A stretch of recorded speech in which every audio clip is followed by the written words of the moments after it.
Hello students, in this video of class 12th macroeconomics, we will be further discussing the value added method of measuring the national income. In this video we will be discussing about the value of output and precautions of value added method, problem of double counting.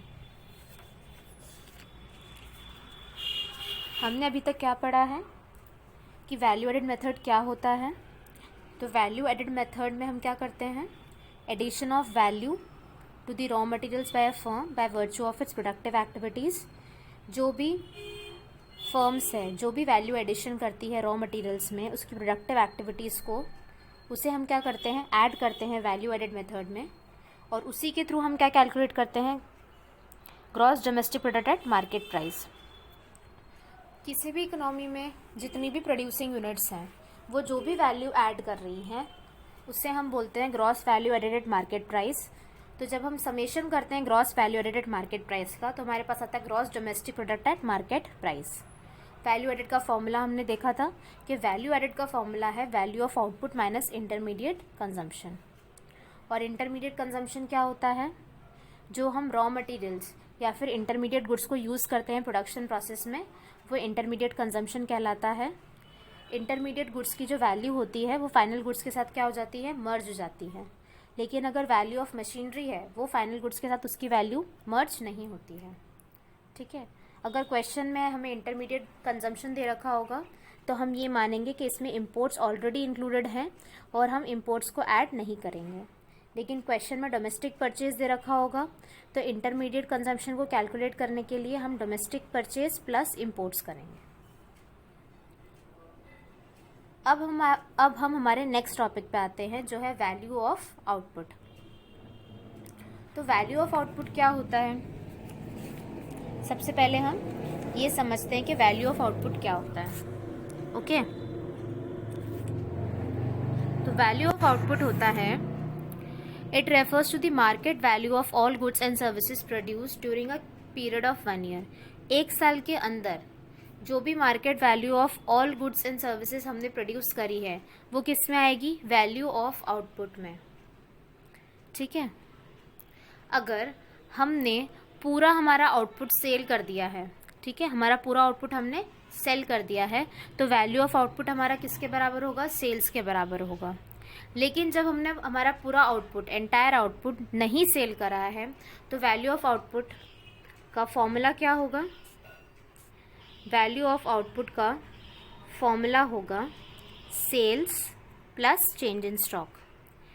ठीक है, value of output, अगर हमने पूरा output cell नहीं किया है तो value of output का फॉर्मूला होगा sales plus change in stock.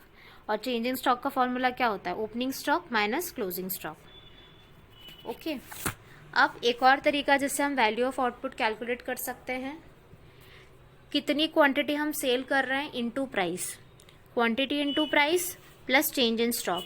तो ये क्या आ रहा है, हमारा वैल्यू ऑफ आउटपुट। ठीक है, अगर क्वेश्चन में हमें सेल्स दे रखा है तो हम क्या मानेंगे, सेल्स के अंदर एक्सपोर्ट्स जो है वो ऑलरेडी इंक्लूडेड है, तो हम सेल्स में एक्सपोर्ट्स का एडिशन नहीं करेंगे। लेकिन क्वेश्चन अगर कहेगा डोमेस्टिक सेल्स, क्वेश्चन कह रहा है डोमेस्टिक सेल्स, तो डोमेस्टिक सेल्स में क्या है, एक्सपोर्ट्स इंक्लूडेड नहीं है, तो हम उसमें क्या करेंगे, एक्सपोर्ट्स को इंक्लूड करेंगे वैल्यू ऑफ आउटपुट कैलकुलेट करने के लिए। अगर सेल्स दे रखा है तो वैल्यू ऑफ आउटपुट किसके बराबर हो जाएगा, सेल्स के बराबर हो जाएगा, क्योंकि उसमें एक्सपोर्ट्स ऑलरेडी इंक्लूडेड है। लेकिन अगर डोमेस्टिक सेल्स है और हमें वैल्यू ऑफ आउटपुट निकालना है तो हम क्या करेंगे, डोमेस्टिक सेल्स में एक्सपोर्ट्स ऐड करेंगे और उससे क्या निकलेगा, value of output.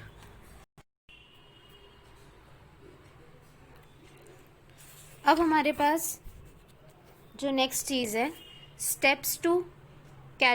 Steps of value added method. Value added method से हम कैसे कैलकुलेट करेंगे नेशनल इनकम को, तो हम ऐसे कैलकुलेट करेंगे कि gross value added at market price of primary sector. आप सभी को पता है कि industrial classification of producing enterprises क्या है, हम प्रोड्यूसिंग एंटरप्राइजेस को क्लासिफाई करते हैं कैसे, प्राइमरी सेक्टर में, सेकेंडरी सेक्टर में और टर्शरी सेक्टर में। प्राइमरी सेक्टर मतलब It includes production units exploiting natural resources like land, water, subsoil assets. मतलब प्राइमरी सेक्टर वो प्रोड्यूसिंग यूनिट्स होती हैं जो क्या करती हैं, नेचुरल रिसोर्सेज के थ्रू प्रोडक्शन करती हैं. और प्राइमरी सेक्टर में कौन सी एक्टिविटीज़ आती हैं, farming, fishing, mining, animal husbandry, forestry. ठीक है. It is primary as it is a source of basic raw materials for the secondary sector. जो सेकेंडरी सेक्टर का बेसिक रॉ मटेरियल है वो कौन प्रोवाइड कर रहा है, प्राइमरी सेक्टर. फिर नेक्स्ट है हमारे पास सेकेंडरी सेक्टर. सेकेंडरी सेक्टर मतलब ये क्या करता है, ये वो प्रोडक्शन यूनिट्स को इंक्लूड करता है जो किस में इंगेज है, ट्रांसफॉर्म करने में one good into the another. एक गुड को दूसरे गुड में ट्रांसफॉर्म जो इंडस्ट्रीज करती हैं वो सेकेंडरी इंडस्ट्रीज में आती हैं. और उन्हें हम क्या बोलते हैं, मैन्युफैक्चरिंग एक्टिविटी भी बोलते हैं. ठीक है. ये यूनिट सेकेंडरी सेक्टर क्या करता है, रॉ मटेरियल्स को कन्वर्ट करता है किस में, फिनिश्ड गुड्स में. For example, firms engage in converting sugar cane to sugar. जो फर्म्स शुगर केन्स से शुगर में कन्वर्ट कर रही है वो आती है सेकेंडरी सेक्टर में. जो कंस्ट्रक्शन कंपनीज हैं वो, पावर जनरेशन कंपनीज हैं वो सब किस में आती है, सेकेंडरी सेक्टर में आती हैं, क्योंकि ये डिपेंड करती है प्राइमरी सेक्टर पे फॉर रॉ मटेरियल्स. नेक्स्ट है टर्शरी सेक्टर. ये वो प्रोडक्शन यूनिट्स होती हैं जो एंगेज्ड हैं क्या प्रोड्यूस करने में, सर्विसेज प्रोड्यूस करने में, जो फैसिलिटेट करती है और हेल्प करती है किसे, सेकेंडरी सेक्टर को. ठीक है. तो एग्जाम्पल ऑफ टर्शरी सेक्टर क्या है, transport, education, finance, government administration. This sector finds third place because its growth is primarily dependent on primary and secondary sectors. इन दोनों ही सेक्टर्स का जो ग्रोथ है वो किस पे डिपेंड करता है, टर्शरी सेक्टर पे डिपेंड करता है. ओके.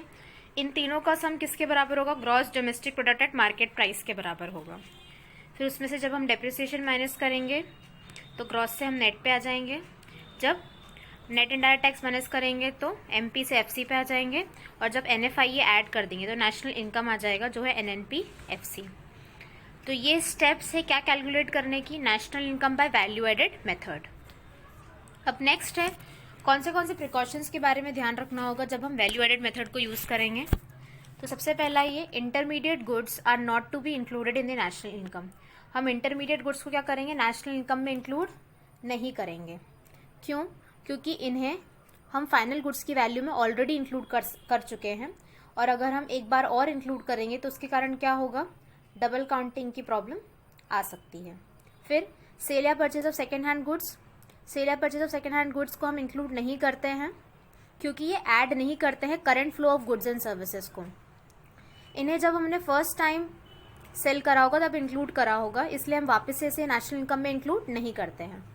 लेकिन अगर कोई कमीशन या फिर ब्रोकरेज है जो पे किया जा रहा है for sale and purchase of such goods will be included in the national income. उसे हम इंक्लूड करेंगे नेशनल इनकम में क्योंकि वो एक प्रोडक्टिव सर्विस है इसलिए. फिर production of services for self consumption, domestic services are not included. जो भी सर्विसेज हम सेल्फ कंज्यूम कर रहे हैं, सेल्फ कंजम्पशन की, जैसे सर्विसेज ऑफ हाउस वाइफ, या फिर घर में मदर फूड कुक कर रही है, घर में मम्मी खाना बना रही है. ठीक है. किचन गार्डनिंग, ये सब सर्विसेज क्या होती हैं, इनकी हम मार्केट वैल्यू को मेजर नहीं कर सकते हैं. ठीक है. ये services are out of love and affection. इनकी मार्केट वैल्यू हम कैलकुलेट नहीं कर सकते, इसलिए हम इन्हें नेशनल इनकम में इंक्लूड नहीं करते हैं. ठीक है. लेकिन जो पेड सर्विसेज होती है जैसे मेड्स की, ड्राइवर्स, प्राइवेट ट्यूटर्स, उनकी हम नेशनल इनकम में इंक्लूड करते हैं. Next, production of goods for self consumption will be included. अगर हम प्रोडक्शन कर रहे हैं गुड्स का, किसके लिए, सेल्फ कंजम्पशन के लिए, तो वो क्या होगा, वो कंट्रीब्यूट करता है to the current output of goods. ठीक है. तो वो आउटपुट ऑफ गुड्स को कंट्रीब्यूट करता है और हम उसकी मार्केट वैल्यू को क्या कर सकते हैं, एस्टिमेट कर सकते हैं, इसलिए वो इंक्लूड होता है नेशनल इनकम में. फिर imputed value of owner occupied houses should be included. Imputed value of owner occupied houses should be included. मतलब जो लोग अपना ही हाउस यूज कर रहे हैं, ठीक है, और उन्हें रेंट नहीं पे करना पड़ रहा है, ठीक है, और वो सिमिलर सर्विसेज एंजॉय कर रहे हैं as that of rented houses. मतलब सपोज उनका खुद का घर नहीं होता तो उन्हें कहीं और कोई से और घर को रेंट पर लेकर रेंट पे करना होता। इसलिए जो इम्प्यूटेड वैल्यू होती है ओनर ऑक्यूपाइड हाउसेस की, उसे हम क्या करते हैं, नेशनल इनकम में इंक्लूड करते हैं। People who live in their own houses do not pay any rent but they enjoy housing services similar to those people who stay in rented houses. ठीक है, वो रेंट पे नहीं करते लेकिन वो सर्विसेज वही एंजॉय करते हैं जो एक रेंटेड हाउसेज में लोग रहते हैं वो एंजॉय करते हैं। Therefore value of such housing services is estimated according to market rent of similar accommodation. ठीक है, सिमिलर अकोमोडेशन के मार्केट रेंट के बराबर हम उसकी वैल्यू को नेशनल इनकम में इंक्लूड करते हैं, इसलिए हम उसे क्या बोलते हैं, इम्प्यूटेड वैल्यू। नेक्स्ट है change in stock of goods inventory will be included. जो भी change in stock of goods या इन्वेंट्री है, change in stock of goods will be included in inventory. जो भी change in stock of goods है, ठीक है, वो हम इन्वेंट्री को हम as a part of capital formation treat करते हैं और नेशनल इनकम में इंक्लूड करते हैं। नेक्स्ट है प्रॉब्लम ऑफ डबल काउंटिंग।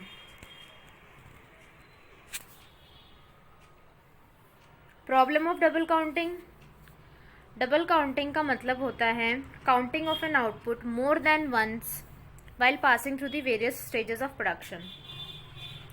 ठीक है, जब हम डबल बार कोई आउटपुट को काउंट कर लेते हैं जब वो स्टेज ऑफ प्रोडक्शन के थ्रू पास कर रहा है तो उसे हम क्या बोलते हैं, डबल काउंटिंग।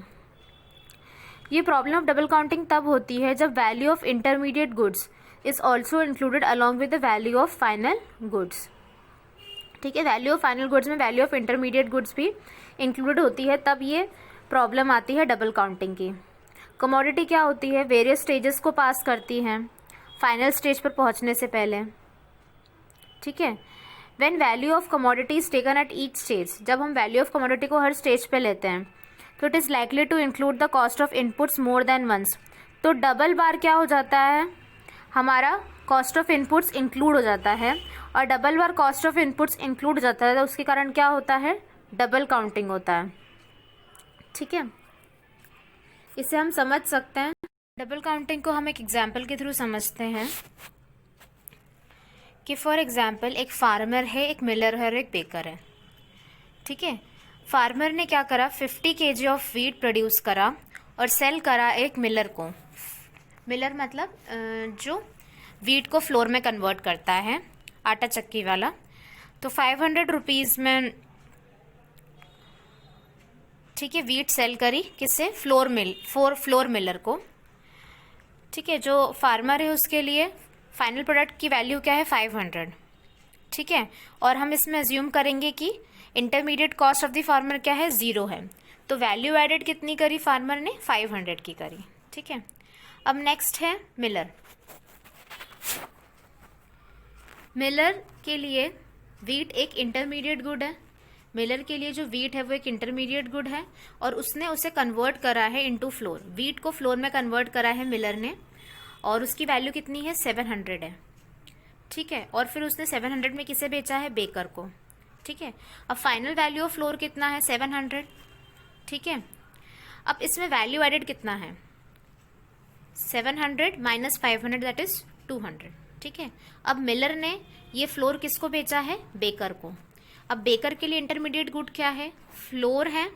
ठीक है, अब इस फ्लोर से वो जो बेकर है वो क्या करेगा, 1000 रुपीज़ की ब्रेड बना रहा है, उसका आटा गूंदेगा और फिर उस ब्रेड को बेक करके 1000 रुपीज़ की उसने ब्रेड को प्रिपेयर कर लिया। ब्रेड उसका फाइनल प्रोडक्ट है और उसने वो फाइनल प्रोडक्ट कंज्यूमर्स को बेच दिया है। ठीक है, तो वैल्यू एडेड बाय बेकर कितना है, 1000 माइनस 700 दैट इज 300। ठीक है, अब उस एग्जाम्पल में जो फाइनल प्रोडक्ट है for farmer, flour for miller and bread for the baker is a general practice. Every producer treats his commodity as the final output. जो नॉर्मल प्रैक्टिस है उसमें हर एक जो प्रोड्यूसर है वो अपनी कमोडिटी को क्या ट्रीट करेगा, फाइनल ट्रीट करेगा। फार्मर के लिए वीट फाइनल है, मिलर के लिए फ्लोर फाइनल है, बेकर के लिए ब्रेड फाइनल है। तो 500 प्लस 700 प्लस 1000, नॉर्मल जो एडिशन करेंगे हम तो कितना होगा, 2200। लेकिन जब हम इस 2200 को केयरफुली एग्जामिन करेंगे तो हमें क्या समझ में आएगा कि जो वैल्यू ऑफ वीट है वो पहले से ही इंक्लूडेड है वैल्यू ऑफ फ्लोर में, और value of floor already included है वैल्यू ऑफ ब्रेड में। तो इसके कारण क्या हो रहा है, हम वैल्यू ऑफ वीट को और वैल्यू ऑफ फ्लोर को एक से ज़्यादा बार क्या कर रहे हैं, काउंट कर रहे हैं। ठीक है, the values of wheat and the value of flour are counted more than once. This causes the problem of double counting. ये जो 2200 है इसमें क्या है, डबल बार वीट और फ्लोर कैलकुलेट हो गया है, इसलिए इसके कारण क्या हो रहा है, डबल काउंटिंग की प्रॉब्लम हो रही है। It leads to over estimation of value of goods and services. इससे क्या हो रहा है, ओवर एस्टिमेशन हो रहा है गुड्स एंड सर्विसेज का। ठीक है, in order to know the correct value of national income we must avoid this problem of double counting। ठीक है, correct value of national income को पता लगाने के लिए हमें ये प्रॉब्लम को क्या करना चाहिए, डबल काउंटिंग की प्रॉब्लम को अवॉइड करना चाहिए।